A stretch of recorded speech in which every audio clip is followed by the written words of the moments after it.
seorang lansia meninggal dunia diduga akibat kelelahan pasca antre panjang gas 3 kg. Apa yang sebenarnya terjadi? Seperti apa sistem baru yang akan diterapkan agar gas bersubsidi bisa tetap tepat sasaran? Inilah The Prime Show selengkapnya. Karena siapa sangka di balik villa, di balik tempat yang mana para turis berwisata, di bawah ini terdapat pabrik narkoba.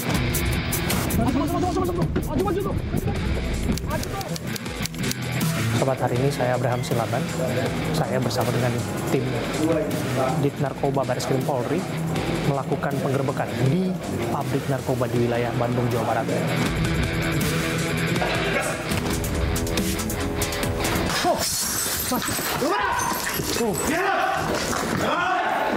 Kita masuk nih. Yuk. Ada 2 orang. Ada 2 orang diamankan di sini. Ada 2 orang. Ya, sobat.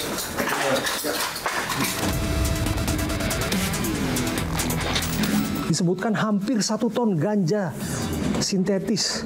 Anda bisa lihat.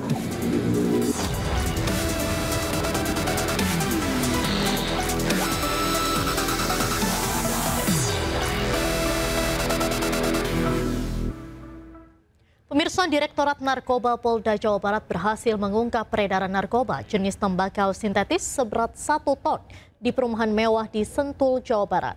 Pabrik narkotika rumahan ini disinyalir yang terbesar di Jawa Barat. Alhamdulillah di awal tahun ini Polda Jabar, yaitu Polres Kabupaten Bogor dan Direktur Reskoba Polda Jabar berhasil mengungkap Kenneth Lab. Ini adalah yang pertama di tahun 2025. Ya, saya cukup apresiasi atas tanggapan ini. Ya, ini pertama, karena selain pertama di awal tahun, ya, untuk menjalankan Des Narkoba. Kita tetap menjalankan Des Narkoba ini sebagaimana perintah Bapak Presiden bahwa poin ke-7 bahwa pemberantasan narkoba adalah harus dijalankan dengan tegas. Pada hari Senin, tanggal 3 Februari tahun 2025, sekitar pukul 23.30, Polda Jawa Barat bersama dengan Polres Bogor Kabupaten berhasil mengungkap clandestine laboratori jenis tembakau sintetis. Laboratorium ini beroperasi di sebuah perumahan di wilayah Babakan Madang, Sentul, Kabupaten Bogor, Jawa Barat. Pengungkapan ini merupakan pengungkapan clandestine laboratori terbesar di wilayah Polda Jawa Barat. Pabrik narkoba di perumahan mewah bukan kali pertama terjadi. Kali ini rekan kami Abraham Silaban pun kembali secara eksklusif turut serta dalam penggerbekan pabrik narkoba rumahan di wilayah Sentul, Jawa Barat bersama tim gabungan kepolisian Direktorat Narkoba Polda Jawa Barat.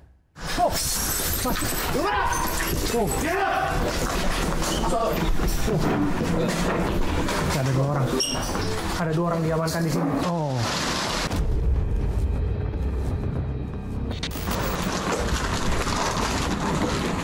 Sobat, Anda bisa lihat ini. Ini di luar dugaan saya. Ini tembakau ya? Iya, ini tembakau sinte, jenis sinte.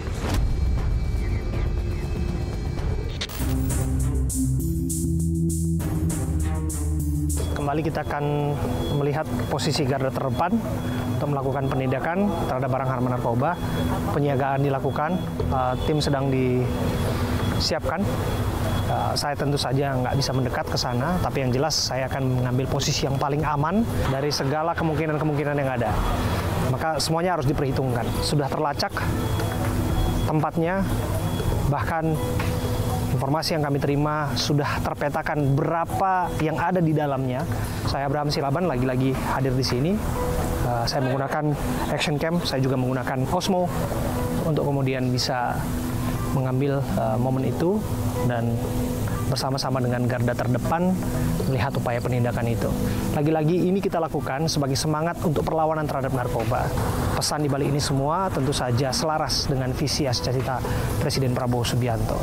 Siapapun yang bermain-main dengan barang haram ini tentu saja ia tahu akibat dan risiko dari perbuatan melawan hukum seperti ini. Kita lihat bersama.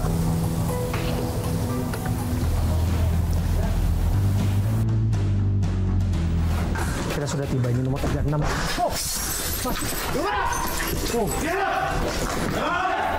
Kita masuk nih. Yuk. Ada 2 orang. Ada 2 orang diamankan di sini. Ada 2 orang. Ya, sobat. Ada 2 orang diamankan di sini.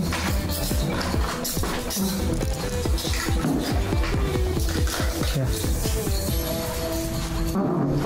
Ya, tanpa perlawanan ya.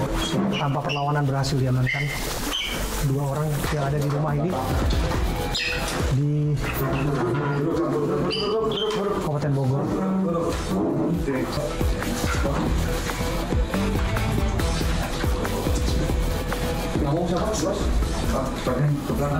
Ada Pak Kapolres Bogor, AKBP Rio, dan juga Dir Narkoba Polda Jawa Barat yang bersama-sama dengan kita di sini.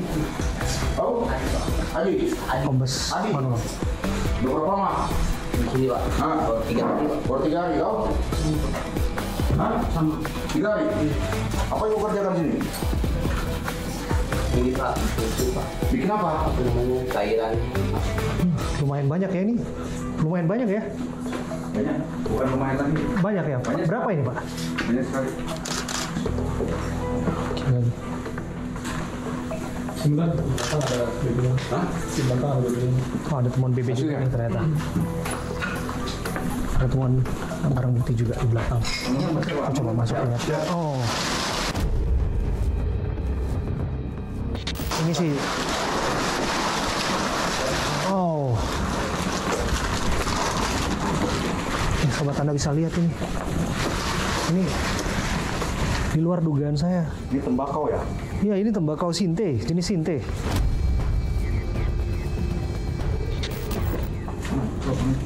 Ayo, udah didorong. Kita bisa lihat nih. Ini dia buat semacam wadah sendiri, ditutupi terpal. Tembakaunya ya? Iya. Dan Iya. Kau semprot apa nih? Isi tembakau nih? Itu Pak yang dari apa? Oh, yang kau olah di situ? gila ini. Berapa banyak ini? Berapa ya Pak? Jumlahnya? Kurang tahu Pak berapa banyak. Yang Berapa nggak tahu di sini tahu? Di dusnya ada berapa? 20. 20 berapa kilo? 1 dus berapa kilo di sini? Kurang tahu dah. Saya bukain dia yang ini Pak, yang ngobekin. Yang bikin. Taruh buka. Kurang berapa ya? Ini saya baru lihat model seperti ini nih. 4 meter. Gila. Ya mungkin kurang lebih lah 1 ton kayaknya. Ya, mungkin cukup deh. Ya. Oke. Oke, kita coba lihat lagi nih. Ini parfum. Semacam apa?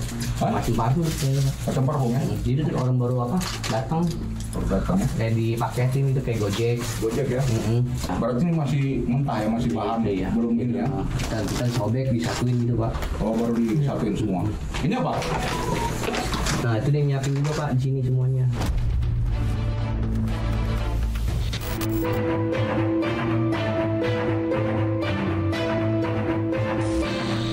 Ceritakan kepada kami, Komandan, ini sudah berapa lama pengintaian dilakukan? Jadi informasi ini kami dapat kemarin kurang lebih 2 minggu yang lalu.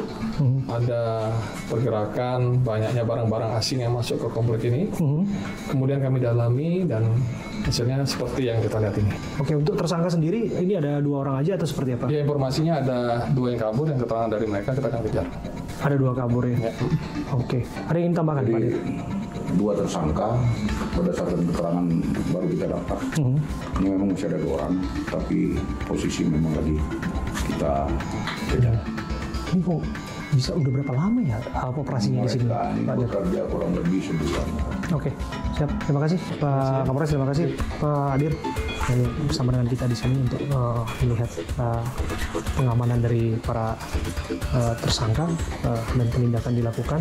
Tentu juga kalau kita bisa lihat di sini ada juga ya semacam lab ya di sini ya, kalau kita bisa lihat ini lab yang bisa dikatakan lab narkoba di sini. Jadi kita juga nggak mau menjelaskan lebih rinci fungsinya tempat-tempat ini, tapi yang jelas dari sini kalau kita bisa mendekat ya inilah dia lab itu seperti ini.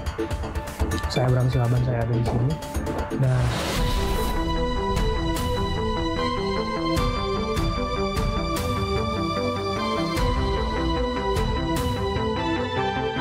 kita coba lihat di belakang sebentar barang bukti lainnya.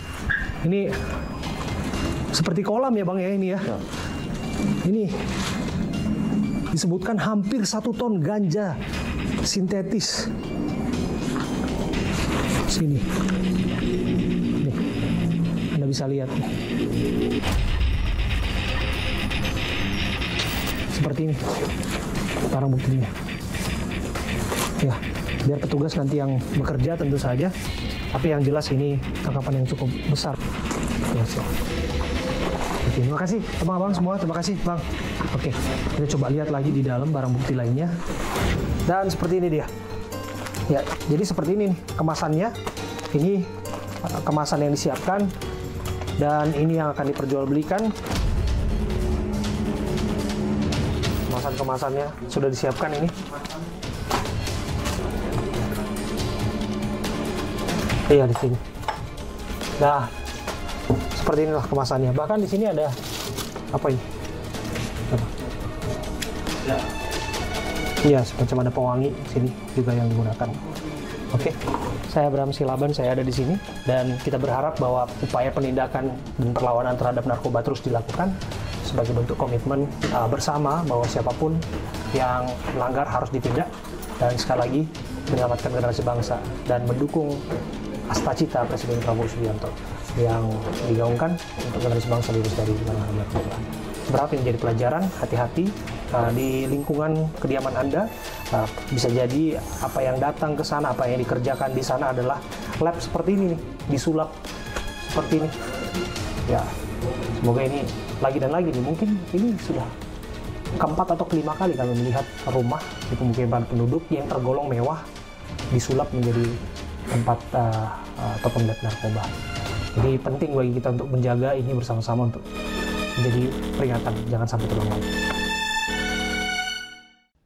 Pemirsa, usai jeda kami akan berbincang terkait dengan kelangkaan gas 3 kg bersama dengan sejumlah narasumber. Jangan kemana-mana, tetaplah di The Prime Show.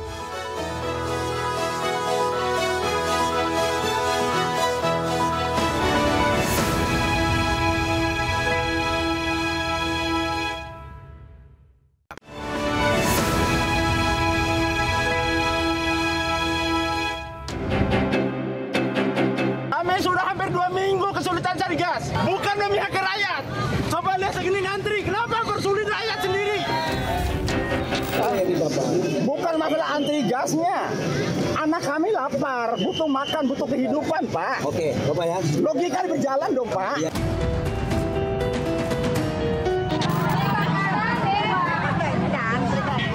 Sebenarnya ini bukan kebijakannya dari Presiden. Ini Presiden turun tangan untuk menginstruksikan agar para pengecer bisa dapat berjalan kembali.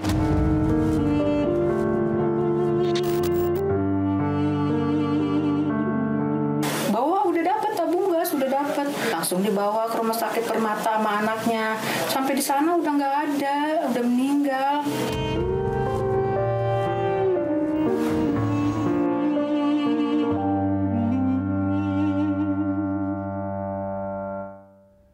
Pemirsa, meski turun hujan, warga di Bekasi tak beranjak dari antrian untuk mendapatkan gas 3 kg. Antrian panjang juga terjadi di Depok dan Tangerang. Warga menyerbu gas 3 kg yang baru turun dari truk.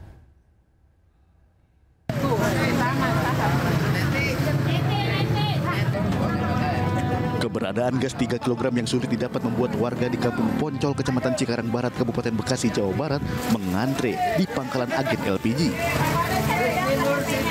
Warga harus antri berjam-jam dan membawa KTP sebagai syarat untuk mendapatkan gas 3 kg ini.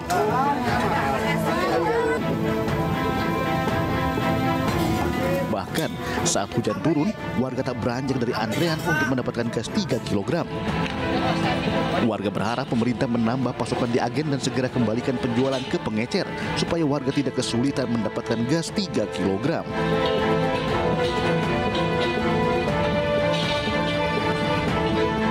Tak hanya di Bekasi, antrean puluhan warga yang ingin membeli gas LPG 3 kg ini juga terjadi di sebuah pangkalan gas di Jalan Waru Jaya Raya, Depok, Jawa Barat. Pasokan gas yang baru diturunkan dari truk langsung diserbu warga. Warga yang ingin membeli gas ini pun harus menyiapkan KTP dan hanya bisa membeli 1 tabung saja. Sejumlah warga mengaku kecewa lantaran gas LPG 3 kg susah didapatkan. Antrean warga untuk mendapatkan gas LPG 3 kg juga terjadi di Jalan Palem Raya, Cibodas Baru, Kota Tangerang, Banten. Antrean yang terjadi sejak Selasa pagi ini terjadi di salah satu pangkalan LPG subsidi. Antrean gas kali ini lebih tertib dibandingkan beberapa hari sebelumnya karena aparat gabungan TNI dan Polri turut mengawal pendistribusian LPG 3 kg. Sejumlah warga berharap bisa lebih mudah mendapatkan gas LPG 3 kg seperti sedia kala.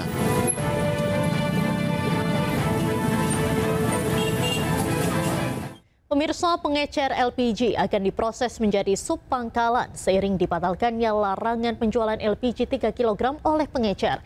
Nantinya subpangkalan akan diberikan fasilitas yang sama seperti di pangkalan untuk mengontrol distribusi LPG.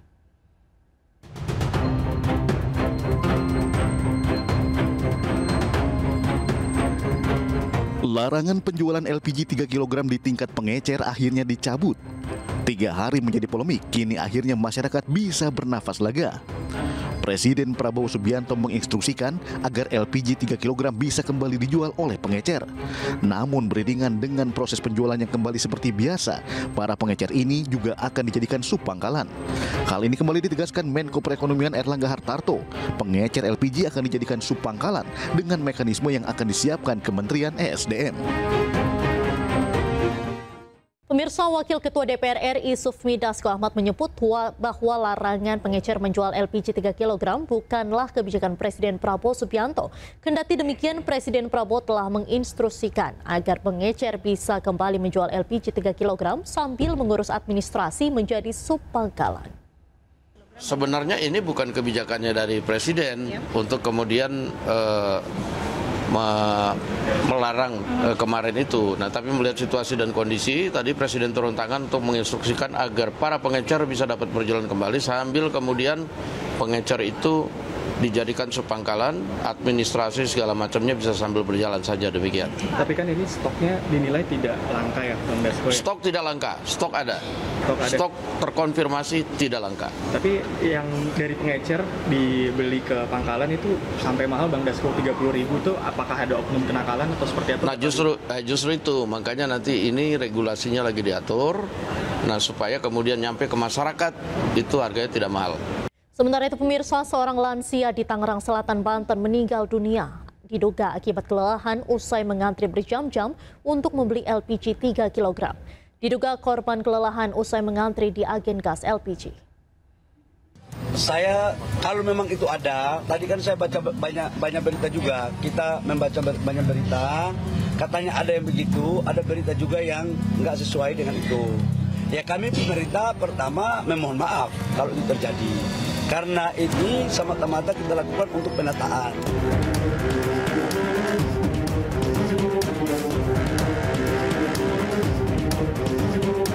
Menteri SDM Bahlil Lahadalia meminta maaf atas meninggalnya warga Tangerang Selatan, Banten usai mengantri membeli gas 3 kg.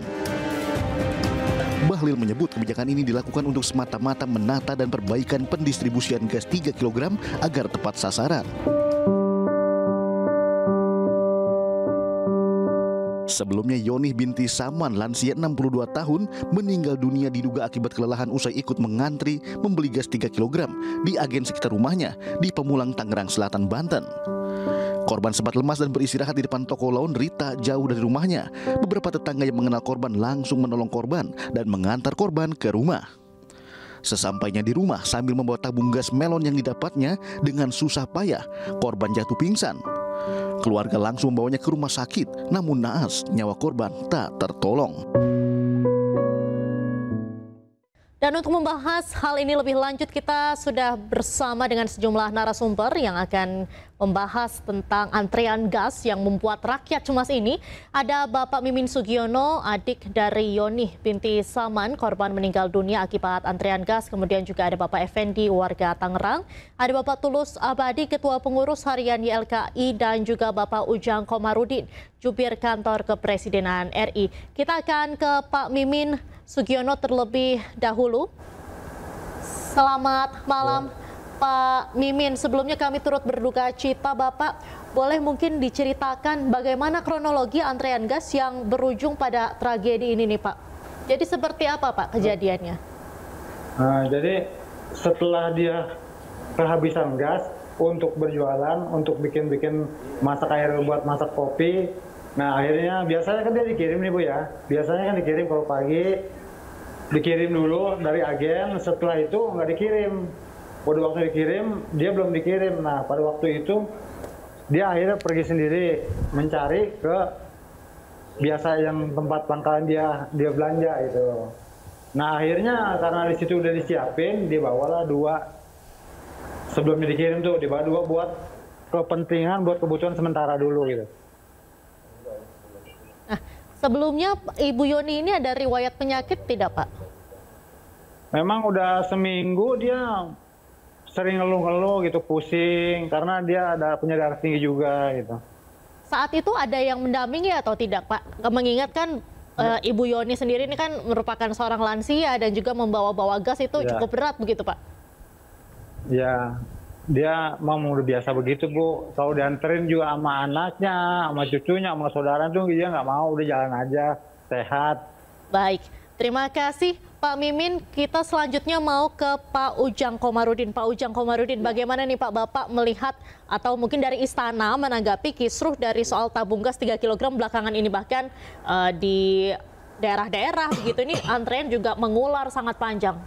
Kami pertama turut berduka cita ya pada Pak Mimin dan keluarga atas meninggalnya Ibu Joni ya.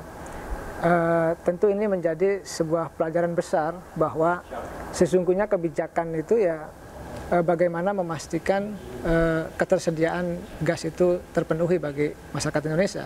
Tetapi tadi Pak Mimin menjelaskan, beliau mengklarifikasi berita-berita yang tidak benar. Artinya sangat jelas, sangat clear Ibu Joni meninggal dunia karena persoalan apa. Dan dalam konteks itu pemerintah itu ingin menjamin terkait dengan persoalan pelindungan konsumen. Oleh karena itu penataan LPG 3 kg itu menjadi penting. Apa? Paling tidak ada 3 hal yang bisa dilakukan. Pertama itu untuk mengontrol harga. Selama ini kan harga ini berbeda-beda dan naik turun, dan masyarakat itu dirugikan terkait dengan harga itu. Yang kedua, memastikan isi dari gas itu tidak juga dioplos, tidak juga dikurangi. Nah, ada kejadian di desa saya bahkan ada yang ditangkap gitu karena mengoplos. Ini kan jangan sampai terjadi lagi. Nah, yang ketiga ini penting memastikan pendataan itu adalah bagaimana sasarannya tepat sasaran. Artinya betul-betul masyarakat yang punya hak yang mendapatkan subsidi LPG 3 kg itu. Nah, ini sebenarnya penataan-penataan ini perlu dilakukan oleh Kementerian SDM, perlu dilakukan oleh pemerintah sehingga memastikan ke depan 3 hal itu betul-betul melindungi konsumen di seluruh Indonesia. Begitu, Mbak Diandra. Baik, mungkin selanjutnya kita mau ke Pak Effendi, di mana Pak Effendi ini sebelumnya sempat viral bahwa beliau ini protes ke Menteri SDM Bahlil Lahadalia, yang mana ini sempat viral juga di media sosial, di mana Pak Effendi atau seorang warga yang protes kepada Menteri SDM Bahlil Lahadalia terkait dengan antrean gas. Bapak tersebut adalah Pak Effendi yang sudah bersama saya saat ini, tapi sebelumnya kita saksikan dulu cuplikan Pak Effendi berikut ini. Kami ke kesulitan. Udah gini. Sebentar Pak, jangan dipotong dulu. Ya. Kami sudah 2 minggu mencari gas. Ya, ya. Kami butuh, dapur kami harus ngebul. Ya. Kami jualan harus jalan. Ya. Dan jangan dimiskinkan kami. Enggak. Jadi Bapak dengar, Saya ini juga kan sebagai rakyat Bapak. Ya. Niat saya itu baik. Ya. Karena subsidi kita itu 87 triliun per tahun. Oke. Tujuannya untuk masyarakat belinya tidak boleh lebih dari harga 19.000 atau 20.000. Betul, saya mengerti. Supaya bisa negara kontrol agar tidak ada lagi yang menyalahgunakan LPG subsidi. Bukan masalah anti gasnya. Anak kami lapar. Butuh makan, butuh kehidupan, Pak. Oke, Bapak ya. Logika berjalan dong, Pak. Iya, iya. Udah ya. Akal sehat kami berjalan, Pak. Udah ya, Pak ya. Dan saat ini sudah bergabung bersama kami di studio iNews ada Bapak Effendi yang sempat viral beberapa waktu lalu. Pak Effendi, boleh diceritakan nih Pak, sebelumnya saat Bapak protes kepada Menteri SDM Bahlil Lahadalia, ini mungkin bisa dijelaskan apa sih yang Bapak sampaikan saat itu ke Pak Bahlil? Oke, terima kasih. Sebelumnya saya ingin menyampaikan turut berduka cita atas sama-sama sebagai masyarakat hanya untuk mencari gas, ya, turut berduka cita atas meninggalnya ya, Ibu ya di Tangerang Selatan. Kalau untuk kejadian di Tangerang kemarin, pada saat saya datang untuk ingin ketemu Pak Menteri, itu saya sangat berharap ingin ketemu Pak Menteri. Dari beberapa hari sebelumnya saya sudah menghayal ingin ketemu dia, tapi alhamdulillah justru malah Menteri yang datang. Berarti kontak batin kami jalan. Itu niatnya kami untuk menyampaikan bukan sekedar kesulitan dari masyarakat pada umumnya, tapi kesulitan pribadi saya juga cukup terasa. Itu yang membuat saya harus turunin, harus datang. Tidak mungkin saya harus suruh datang anak istri saya. Pertanggungjawaban saya sebagai kepala keluarga itu yang harus saya lakukan. Nah, kebetulan saya ditelepon sama teman saya, Pak Effendi, sekarang ada Pak Menteri di depan Masjid Ar-Royan. Saya sampaikan ke istri saya, tolong siapkan motor saya, ambil tabung gas yang kosong. Ya, mau bawa 2 nggak, kata istri, nggak usah, cukup untuk 1 aja, untuk kebutuhan pribadi aja, nggak perlu jualan. Datang saya. Alhamdulillah, walaupun ada aparat untuk menahan saya supaya tidak boleh masuk, saya tetap nekat masuk. Ada jalan gitu. Alhamdulillah saya bisa ketemu. Begitu sebenarnya. Apa saja Pak yang disampaikan kepada Pak Bahlil saat itu? Saya menyampaikan ke Pak Bahlil rasa kecewanya luar biasa dari masyarakat, ya, bahwa penetapan apa yang kami rasakan mengurangi gas sampai ke masyarakat sangat luar biasa menyakitkan. Kita sudah kesulitan cari kerja, sudah kesulitan cari uang, mau masak pun juga mau dibikin sulit. Berarti kami punya pikir ini mau dimatikan manusianya. Masyarakat mau dimatikan. Mau pakai alasan apa lagi? Kalau cari uang susah, mau masak untuk hidupan juga susah, lalu maunya apa? Berarti kita ingin masyarakat mau dimatikan. Mohon maaf Pak Menteri, saya bukan marah dengan Pak Bahlilnya, tapi saya marah dengan kebijakannya. Saya tidak ada urusan pribadi dengan Pak Menteri, tapi kebijakan saya sangat marah sebagai masyarakat. Apalagi Pak Bahlil kemarin menyampaikan, mohon maaf, saya tidak bisa mengurus satu persatu orang, masyarakat banyak. Bapak kan pejabat, saya baru mau jawab sekarang. Bapak pejabat, pejabat publik, pejabat negara, pejabat menteri. Kenapa bisa alasan seperti itu? Saya juga bekas pegawai buruh pabrik. Karyawan saya ribuan manusia. Tapi saya bisa, apa yang saya lakukan? Apalagi untuk kemaslahatan masyarakat. Masyarakat banyak. Pemerintah harus ini memberikan contoh yang terbaik. Nggak bisa jadikan alasan kalau menteri sampai bicara, saya bisa nggak bisa urus satu persatu urusan banyak. Bapak jadi menteri situ di sisi kiri kanan itu ada pembantunya yang mewakili, ada timnya kerja. Kalau tidak mengerti, datangkan ahli semua turun semua. Baik. Dilakukan oleh negara. Baik. Itu kira-kira. Nah, mungkin dari perspektif YLKAI, apakah kebijakan awal yang melarang pengecer menjual gas 3 kg ini memang tidak realistis, Pak Tulus? Mungkin bisa kita tahan dulu, usai jeda kita akan kembali, tetaplah di The Prime Show.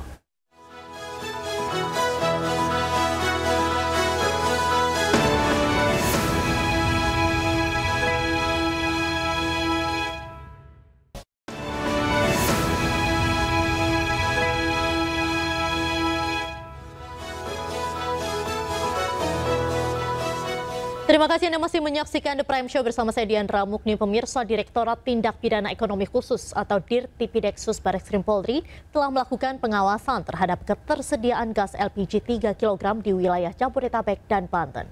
Hasil pemantauan menunjukkan adanya penurunan suplai gas ke agen atau pangkalan resmi. Terjadi penurunan suplai ke agen atau ke pangkalan. Ya, yang tadinya per hari itu 280 kaleng gas LPG 3 kilo, saat ini hanya 130 per hari. Ini hasil pengecekan kita ya, belum ke wilayah lain.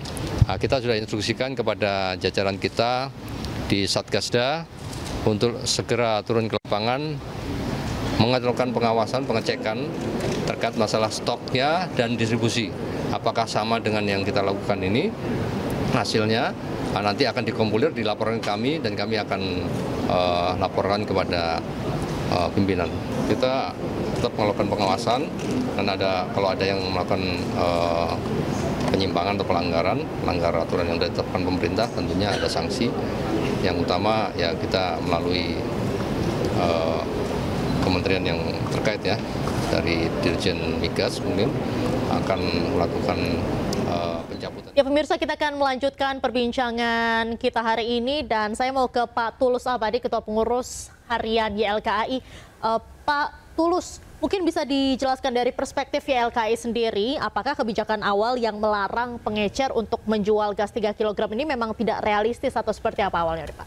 Ya sebenarnya kalau ini dilihat sebagai konsep kebijakan, itu bisa dilihat dua hal. Pertama, sebenarnya spiritnya positif, akan meringankan beban masyarakat agar harganya lebih murah dan volumenya presisi.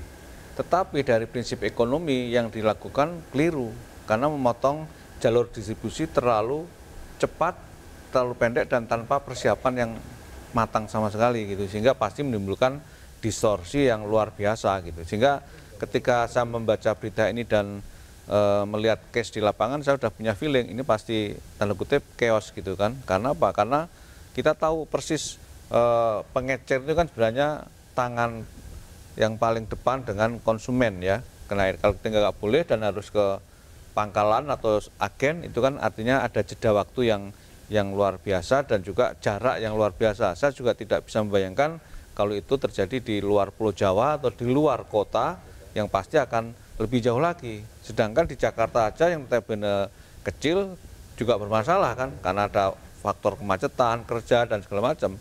Jadi memang spirit yang bagus tidak kemudian bisa bagus kalau tidak di backup dengan konsep kebijakan yang baik dan juga persiapan yang baik. Nah, sekarang kan sudah diperbolehkan lagi nih Pak, dijual oleh pengecer. Tapi menurut pantauan Bapak sendiri, kondisi di lapangan sebelum dan setelah aturan ini berubah tuh seperti apa sih Pak? Apakah masih sama? Kan kalau misalnya kita lihat ini antrean masih mengular sangat panjang.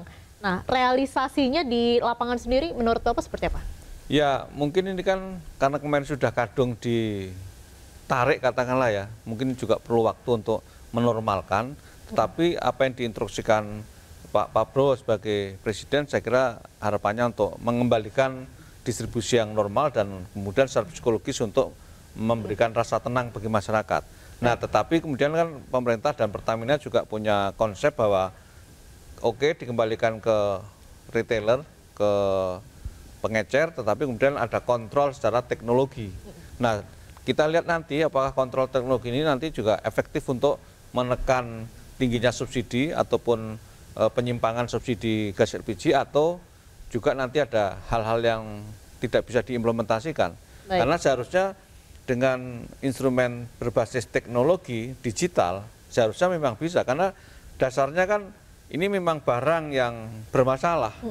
Karena ada satu barang yang kualitasnya sama, harganya sama, tapi ada disparitas harga yang sangat tinggi.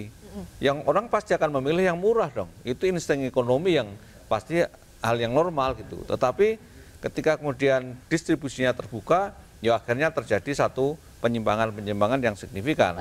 Dan secara regulasi sebenarnya yang kita dorong berkali-kali agar kalau pemerintah ingin mereview kebijakan ini, maka reviewlah regulasinya. Mungkin Pak Ujang nanti bisa disampaikan gitu. Nah, kita ke Pak Ujang dulu. Pak Ujang, tadi kan sempat disebutkan ini soal kontrolnya untuk distribusi gas ini seperti apa. Nah, nanti kalau misalnya kita memakai teknologi sendiri kan juga perlu waktu untuk sosialisasi ke masyarakat, dan ini juga membutuhkan waktu yang cukup lama begitu juga ya Pak.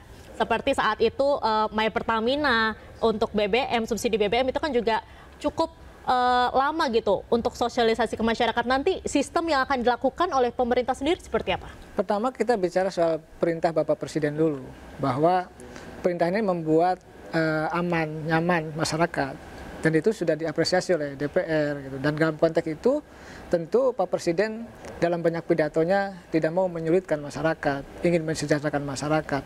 Dan 3 kali Pak Bahlil itu ditelepon 2 kali gitu, malam Senin pagi dan Senin sore itu dipanggil. Nah, dalam konteks itu memastikan bahwa persoalan ini selesai dan tuntas. Lalu dicabut oleh Pak Presiden, dan ini menjadi sebuah kelegaan ya bagi rakyat untuk memastikan nanti distribusi itu betul-betul ditata dengan baik. Tentu semua kebijakan itu tadi Pak Bahlil sudah menyampaikan di banyak kesempatan ya, di banyak media, bahwa itu menjadi tanggung jawab dari kementerian, dari beliau. Kalau kita baca secara umum, maka kami percaya bahwa yang dilakukan oleh Kementerian SDM sedang menata. Mungkin kritikan-kritikan publik itu menjadi lecutan ya bagi Pak Bahlil dan Kementerian SDM untuk bekerja lebih baik. Nah, dalam konteks itu kami meyakini Mbak Diandra, apa yang akan dilakukan oleh pemerintah tentu agar nanti ujungnya adalah, endingnya adalah tepat sasaran. Subsidi itu betul-betul diberikan kepada orang yang berhak. Selama ini menurut data ya kan 60% kan tidak tepat sasaran. Nah, ini merugikan negara, dan Pak Presiden tahu persis itu, dan Pak Bahlil mengikuti instruksi Pak Presiden. Kami pun pemerintah juga tegak lurus mengamankan itu. Di saat yang sama juga rakyat ya jangan gelisah lagi. Bagaimana nanti pemerintah akan atur itu sehingga betul-betul distribusi ke depan itu berbasiskan kepada data yang sedang disusun oleh Pertamina. Begitu, Mbak Diandra. Nah, sekarang kan juga sudah bisa dibilang meski sudah diizinkan kembali ke pengecer begitu Pak. Namun stok di pengecer ini kan juga masih belum tersedia. Nah, antrean juga saat ini masih cukup mengular di pangkalan-pangkalan. Nah, solusi untuk jangka pendeknya yang untuk setidaknya untuk minggu-minggu ini agar masyarakat nih aman nih merasa oke, kita punya stok untuk gas di rumah untuk memasak. Gimana nih Pak? Ya, tentu ada waktu, ada proses yang disampaikan oleh Bang Tulus tadi ya. Pertamina sedang menata itu, sedang memastikan distribusi dari agen ke pangkalan dan pengecer yang akan dijadikan sebagai subpangkalan. Ini kan ada proses-proses yang harus dilalui. Dalam konteks ini kami memahami akan terjadi persoalan-persoalan yang terjadi. Tetapi sekali lagi ini menjadi bahan pengalaman. Sejatinya apa yang dilakukan oleh Pertamina dan SDM adalah memastikan ke depan itu distribusi itu berjalan dengan baik. Itu kami ingin arahnya ke sana, karena bagaimanapun kami pemerintah punya tanggung jawab bahwa LPG 3 kg itu betul-betul diterima oleh yang berhak begitu. Baik, mungkin saat ini saya ingin ke Pak Tulus kembali. Pak Tulus, mungkin terakhir soal bagaimana nih rekomendasi dari YLKI soal cara pemerintah dalam menangani distribusi gas subsidi ini harus seperti apa? Pertama, hulunya dulu diberesin, yaitu dari aspek regulasi. Karena di dalam Perpres 104/2027 itu disebutkan bahwa gas LPG 3 kg itu hanya dikatakan sebagai untuk rumah tangga dan unit usaha mikro. Nah, rumah tangga ini tidak disebutkan rumah tangga yang mana. Artinya rumah tangga secara umum, mau kaya atau miskin itu boleh. Nah, oleh karena itu ini harus diubah dulu. Sebenarnya yang ingin disasar yang mana. Kalau memang untuk kelas menengah, ya menengah bawah harusnya untuk menengah bawah. Dan kedua, terkait dengan operasional di lapangan, ya bagaimanapun kalau ingin menjadikan ini sebagai sebuah barang yang tepat sasaran, ya distribusi tertutup. entah caranya bagaimana, silakan dipikirkan, tetapi berbasis teknologi itu adalah hal yang tepat, ya, sehingga distribusi tertutup adalah satu cara, karena memang dulu awalnya juga distribusi LPG 3 kg itu tertutup, tapi karena kemudian kita lengah semua, pemerintah lengah, akhirnya menjadi terbuka, siapapun boleh membeli dan akhirnya menjadi barang umum, gitu. Kira-kira itu. Baik. Nah, saya mau ke Pak Effendi. Pak Effendi, mungkin harapan yang ingin disampaikan ke pemerintah nih soal gas khususnya. Ya, terima kasih. Pada saat saya di perjalanan datang ke sini, ke studio, teman-teman atau masyarakat sekitarnya, beberapa ada yang telepon ke saya. Bang Effendi, kami titip pesan. Apa pesan Menteri kemarin? Tolong disampaikan bahwa gas akan tetap normal dengan seperti biasa, seperti kemarin-kemarin, tidak macet. Jangan sampai warga masyarakat antri sehingga merugikan mereka sendiri untuk mencari nafkah yang lain. Jadi membuang waktu mereka hanya untuk antri gas. Akhirnya mereka lupa dengan cari nafkah yang lain. Itu yang pertama. Yang kedua, pesan Pak Menteri kemarin untuk membuat sup, ya semoga itu tidak dipersulit. Ya, semua itu tidak persulit. Itu pesan dari masyarakat yang saat tadi di perjalanan mereka telepon saya. Jadi harapan kami mudah-mudahan ini cepat selesai urusannya. Kalaupun masalah yang nakal-nakal, insya Allah pemerintah bisa lakukan itu. Kerahkan semua alatnya. Tidak perlu main sulap-sulap. Negara punya kekuasaan itu semua, bisa lancar. Baik, yang penting masyarakat tidak dipersulit untuk mendapatkan gas. Betul. Gitu. Baik.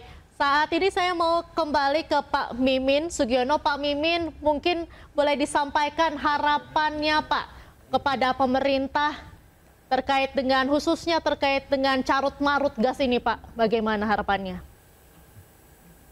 Ya, saya mengharapkan pemerintah harus benar-benar membantu masyarakat, jangan sampai masyarakat merasa kesulitan, Bu. Jadi jangan sampai ada pengantrian lagi, jangan sampai nanti banyak orang mengantri pada jadi korban gitu. Jangan sampai terulang lagi, Bu. Harapan saya cuma itu. Baik, terima kasih Pak Mimin, dan sebelumnya ada Pak Effendi, Pak Tulus dan juga Pak Ujang sudah bergabung bersama The Prime Show hari ini. Terima kasih Bapak-bapak. The Prime Show masih akan kembali usai jeda, pemirsa tetaplah bersama kami.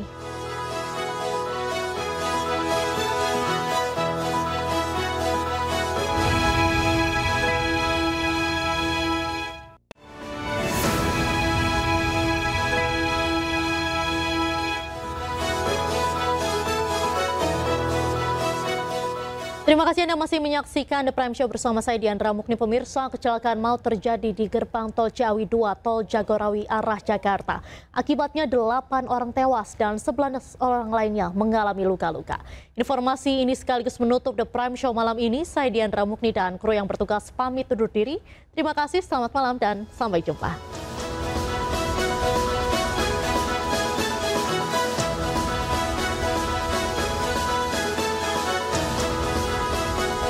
Gerbang tol Ciawi, remblong.